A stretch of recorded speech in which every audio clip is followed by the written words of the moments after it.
बच्चों अब हम सॉल्व करेंगे 13.8। A capacitor holds 0.03 coulomb of charge when fully charged by 6-volt battery. How much voltage would be required for it to hold 2 coulombs of charge? एक capacitor को जब 6 volt की battery से जोड़कर मुकम्मल तौर पर चार्ज किया जाए तो इस पर 0.03 कूलम चार्ज स्टोर हो जाता है।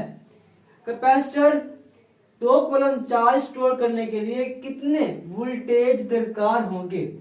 आपके पास बच्चों क्या है पड़ा?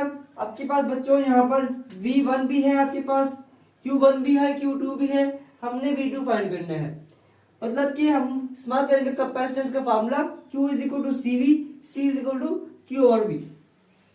फर्स्ट बैटरी के लिए जो वैल्यू होगी वो Q1 और V1 होगी और सेकंड बैटरी के लिए जो वैल्यू होगी वो Q2 V2 होगी। ठीक है बच्चों, मतलब क्लियर? अब हमने इसको दे देना है क्वेश्चन नंबर 1 का नाम और इसको क्वेश्चन नंबर 2 का नाम। दोनों को हम कंपेयर करेंगे।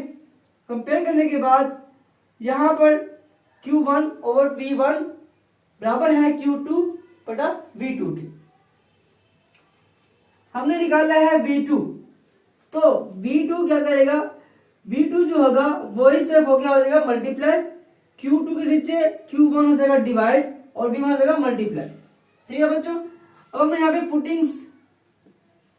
पुटिंग वैल्यूज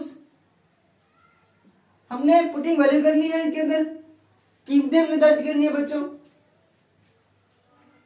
तो V2 is equal to Q1 कितना, Q2 कितना आपके पास? Q2 है 2, Q1 कितना आपके पास? 0.03 मल्टीप्लाई बाय 6।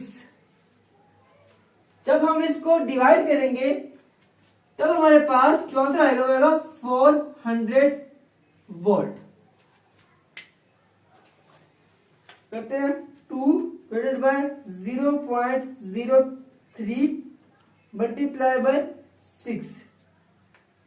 देखिए बच्चों 400 वोल्ट इसका जवाब है बड़ा आपके पास, ये इसका आंसर।